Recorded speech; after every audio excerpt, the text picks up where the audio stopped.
Hey guys, what's going on? It's Ash here coming at you today in Clash Royale. Today, we're going to cover a topic that I get asked about a lot by you guys in the comments on my videos, and that is what are the best decks from kind of the 3,800 to 5,200 range, less specifically, I guess, the 4,000 to 5,000 range. It can be the area of ladder where things get really grindy. So today, I want to share 5 decks that based on win percentages and based on how they counter the specific meta in that range tend to be the best bet, at least for me, in that trophy range. These are the decks that I would advise you guys give a shot. So I'll have timestamps as well as deck links for all 5 of these decks in the description below if you guys want to kind of cut to the chase and get to the deck that interests you the most. So here are the 5 decks that we'll be covering today.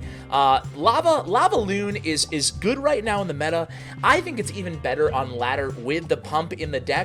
It gives you something to focus on in the first 2 minutes of the match, pumping up and protecting the pump, and then you can really go all out in the next 2 minutes, obviously the double elixir minute, and then sudden death if it goes into that. So using all 4 minutes of the match is going to be a key component to using this deck successfully. I really like this deck.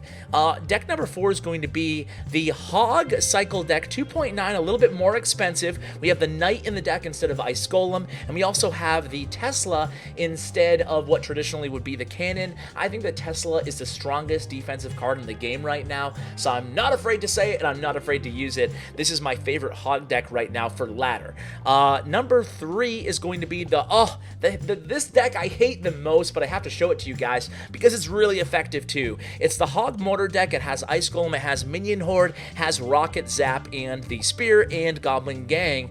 Deck number 2 is going to be the classic Goizen with the Double Prince. We also have some Zap bait potential in this deck with the Spear Goblins, the Bats, and the Goblin Gang. And then the last deck is going to be a little bit of the most kind of expensive deck that I'm going to share with you guys. It does have no legendary cards, but of course it does have 4 or 5 actually epic cards in the deck, but it's still my favorite Golem deck, although the skill cap is pretty low on this deck, which is why I like it. A lot of pros would probably prefer the Golem deck with the Rocket instead of the Elixir Collector, but I do think that that deck has a little bit higher of a skill cap, so I'm going to recommend this one to you guys. It's an old deck, but it's still a goodie for you guys in that trophy range. Notably, we don't have any bait decks or any log bait decks, I should say. No Goblin Barrel and no Three Musketeer decks. They're 2 of my favorite archetypes, but when you're not dealing with a max Goblin Barrel and you're not dealing with, say, a max Three Musketeers, you can be one-shot by either Zap or Fireball, respectively, so I wouldn't advise people use those decks unless they're A, really, really comfortable with them, and B, okay with being put in unfair situations due to card levels. So let's go ahead and hop into the decks. I'm going to start out with a live match using the Golem deck here. Let's go ahead and hop into ladder and see how we do. So it's going to be against a level 12, so that's pretty good for me. Of course, when you're doing live matches, we can't really control the level of the opponent, unfortunately, and I'm too lazy to re-record the video. Plus, I think we're doing pretty well. So we don't have pump in our first 5 hands. That's not going to be ideal. Or first 5 cards, excuse me. That's not going to be ideal at all. We're forced to use a baby dragon here to counter that the Goblin Barrel. So definitely not the start we were kind of hoping for here. We're going to assume he's going to block that princess. Ooh, he drops a Minion Horde, giving me crazy value here. That was a mistake on his part. I'm going to play him for a...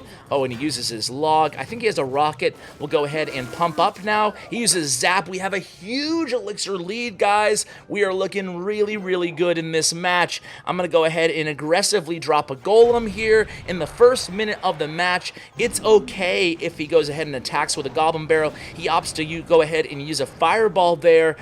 I'm going to put him at a huge elixir deficit right now. I'm going to go ahead and drop my Prince in the back. And he does indeed have an Inferno Tower in this version. We're going to go ahead and zap as soon as we can here. Zap.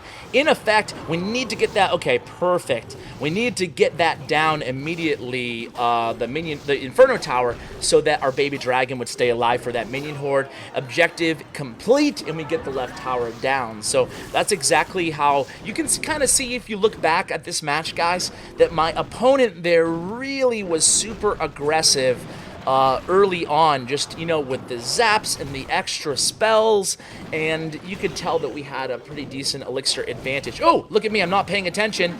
Not paying attention. He's going to get a lot of damage here. Oh, boy. That's what teaches me. Teaches me to give eye contact to the camera. Darn it. All right, it's okay. I think we're still looking fine here. We do have the pump on the board, so we have a big advantage here. He's forced to log again. He has log and zap and Inferno Tower in this deck. That's totally okay with us, guys. Let's see what he does in this situation. Is he going to support the princess or not? Well, I'm just going to go ahead and drop that over there. I'm actually going to ignore this princess here. And at least for a moment, we're going to go ahead and put the Dark Prince over there to protect. And we're going to zap this up here. We want to have the NATO up here. A bad NATO. We could have aimed a little bit better there. But you can see we're still going to get the 3 crown here because, you know, it's just very difficult in double elixir time, especially when I had a pump up. To really stop this push in this deck. The push is so incredibly powerful once you have all the cards on the board there, and you can see how I just ignored that princess. I took a lot of damage and I wasn't really worried about it because I knew we had things were going our way in terms of the elixir and in terms of just kind of the you know, the give and take throughout that match. Just a little bit of an overcommittal on my opponent's part. Let's go ahead and hop into some replays on the other decks here. I shared them in chat, but our chat is incredibly chatty, which I guess is the point of a chat. Let's go ahead and start with my most recent. So the Lava Hound deck. So this is me going against a really good player here using Lava Hound. And again, I really like this version of the LavaLoon deck with the pump in it. I'll kind of take you through my thought process as we get into this replay here. So I'm going to go ahead and start out with the pump. I'm going to watch it in double time here, guys, because we do have 5 decks to get to, and I don't want this to be a half-an-hour video. So at least the first 2 minutes we'll go ahead and do in double time. So again, we pumped up here. We're just going to defend. You know, we're just cycling. I don't want to go ahead and drop my Lava Hound just yet. I want to make sure I know every card in his deck. Obviously, I know at this point he's playing 3 Musketeers. 3 Musketeers can be a difficult matchup with the Minion Horde if he plays his cards correctly for this deck. However, I'm going to do as good of a job as I possibly can protecting that pump, and then I get geared up for my very first LavaLoon push of the match. I know he has Minion Horde in hand, so I don't want to overcommit till he drops something. He opts to drop the 3 Musketeers. I decide not to arrow those 2 Musketeers. Instead, I knew I would take the tower regardless, and I know he still does have Minion Horde in hand. So just slow playing it here. I'm able to take down that right tower there. So, you know, I'm sitting pretty. All I have to do is protect my pump and kind of play a little bit of defense here. Of course, Lava Hounds can be great to play kind of for defense as well once you already have the lead, such as this matchup. So I'm able to arrow here as well as clean up this push pretty nicely. He gets a lot of damage on my left tower, but I'm okay with only 13 seconds left. I'm able to just fireball here and just kind of play a defensive elixir collector, which don't be afraid to do in the last few seconds of a match, especially if your opponent has aggressive building targeting cards such as a battle ram. So let's go ahead and move into the next deck here, guys. Let's see. Oh my god. Look at these guys. So much chit-chat going on here. Don't you know I'm trying to record, clan? I did select a couple of the TV Royale replays as well to help supplement this material, so you're not stuck with my gameplay of the entire video, guys. So here we go. I'm playing the Hog Deck, guys. I love this Hog Deck. It's nasty. It's good. Trust me. Play this Hog Deck if you're a big fan of Hog, if you're a Hog player. I think you'll like this version. It's a little bit maybe easier to play, I feel like, than 2.6. A little bit lower of a skill cap, which appeals to yours truly. So here we go again. Let's go ahead and go double time, and the opponent here gets a little early damage on my right tower. It's okay though. I mean, unlike the Golem deck and the Lava Hound deck, we're not as comfortable taking damage in a deck like this, so it's not ideal, but he does drop that Golem, giving me a perfect opportunity to get like 4 swings in with that Hog Rider. Now, I especially picked this replay because we're going against Max Elite Barbarians, which is, you know, par for the course between 4,000 to 5,000 trophies. So I tried to pick replays against cards and decks that are popular in that trophy range, even though I'm not personally in that trophy range on this account or my free-to-play. My free-to-play is at like 3,000 trophies.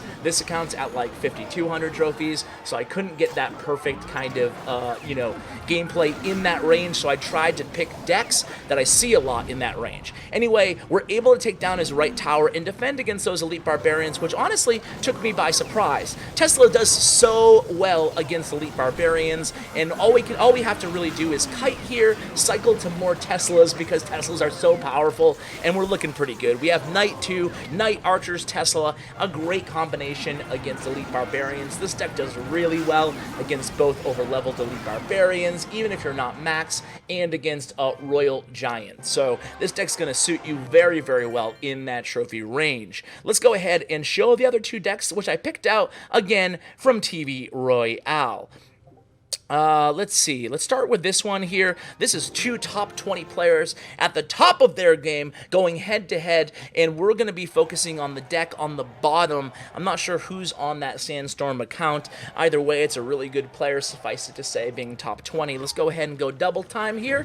It looks like we're going to go ahead and start with a Giant in the back. Just kind of wait to see what how the opponent reacts. A Giant in the back isn't necessarily my favorite play, but this guy, I'm sure, knows much better than I do. So here we go. We're going to answer his Giant with a Goblin Gang, and we are going to get a charge on that Dark Prince. I like how the opponent is playing the Dark Goblin there. Really cool to see Dark Goblin in competitive decks. However, he's still not, I don't think, a tier 1 card. I think the Princess is just so much better suited for bait decks, and that's where the Dark Goblin's mainly being seen. However, it's a decent card, and it definitely has a spot in competitive decks. As you can see here, being played by Julian's. Oh my god, what happened with all those emotes? This is crazy. Look at all those emotes, guys, on the bottom of your screen. Unbelievable. The Giant actually does get to that left tower and ends up taking it down. That's a really big advantage in this matchup early on there. And what you want to do with this deck is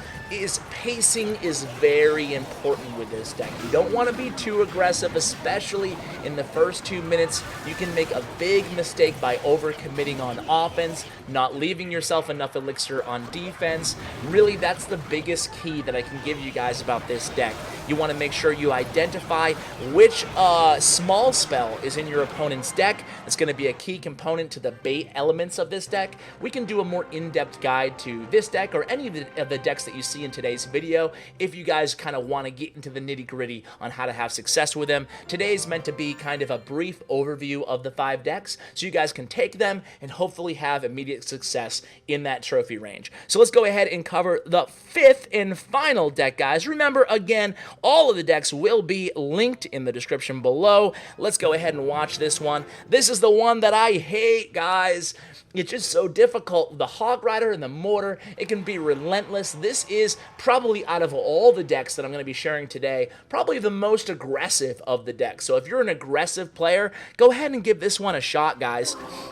So let's go ahead and see how he starts off this match. He's going to go ahead and basically just kind of feeling out his opponent here. He goes in with his big first hog push. Obviously, we are watching the opponent. We'll just call him, I don't even know. What does that mean? It's almost like a boob emoji, kind of like a, I don't know. I'm just going to shut up now. Anyway, we go ahead and you can see the aggressiveness of this deck already off the bat here. There's a little bit of bait. There's a little bit of mortar. There's a little bit of hog. It's annoying in all 3 regards. I hate going against this deck, but again, it's super effective. You can see, again, how aggressive we're being here, not only with the hog, but also playing the mortar right behind that hog. The mortar does lock onto that right tower. The opponent's not happy about it. We go ahead and send in the minion horde. Again, aggression, aggression, aggression here. It's crazy how aggressive this, sideways boob is playing with this deck. And you can see why I think it's annoying, right? Even though the opponent does have plenty of answers to the mortar. They have, of course, as you can see, the Tombstone, they have the Hog Rider, Fireball, plenty of answers, Ice Golem, but we're still getting locks on that right tower. So again, we're going to use a defensive mortar here, and especially with this deck, don't be afraid to go ahead and use defensive mortars against beatdown decks, against hog decks, because we have the hog. That's the beauty of having 2 win conditions. If you can't break through with one, go ahead and lean on the other, guys, and that's exactly what we're doing here with only 4 45 seconds left in overtime, or 46 seconds, we're able to finish things off using the final rocket there, set up by the rocket before that. So rocket cycling is really like what, your fourth win condition with this deck. You have some bait, you have some mortar, some hog, and the rocket to finish things off. Man, is it annoying, but it's also incredibly effective. Probably the best mortar deck in the game right now. So guys, I hope you enjoyed the flavor of today's episode, kind of fast-paced, covering 5 different decks for a specific trophy range. Let me know if you want to see more videos like this. Really appreciate all of your support, guys. Make sure you check out the profile of yours truly on StatsRoyale.com, because we don't have a dedicated pro in today's video. It will be linked in the description below, along with all the information that you need from my YouTube sponsors. Bren Chong, of course, been with me over a year now. Great guy, does a lot for the community, including tournaments that you'll want to check out using the links, again, in the description below. Guys, thanks so much for watching, and as always, take care, guys.